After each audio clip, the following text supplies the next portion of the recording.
It's time for a run for the roses, where I blind taste test 3 different recipes of 4 roses single barrel strength private barrels. For tonight's tasting, I have an OBSO, an OBSV, and an OESO. And as a quick refresher, B stands for the high rye 35% rye mash bill, while E stands for the lower rye 20% rye mash bill. While the O yeast strain yields a rich fruity taste, and the V yeast strain yields a delicate fruity taste. I have my 3 randomized glasses here. Time to get busy.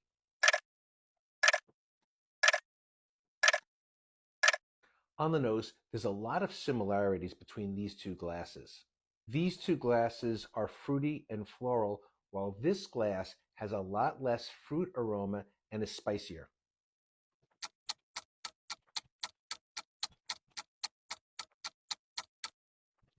And there's very distinct taste as well. This is the sweetest and mildest. This is kind of in between, and this glass has the least amount of sweetness and has more rye spice that comes through. So based on the recipes, it leads me to believe that this is the OESO, this is the OBSO, and this would be the OBSV. So let's see if I'm right. That's the OESO, and it is the fruitiest and sweetest with the lowest rye in the mash bill.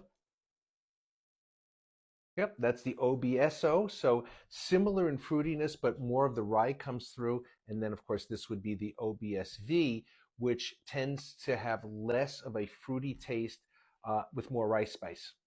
All 3 taste great, but if I had to pick one, I would pick the OESO. To my palate, I prefer a lower rye mash bill, so it's a little bit less spicy and a little bit sweeter.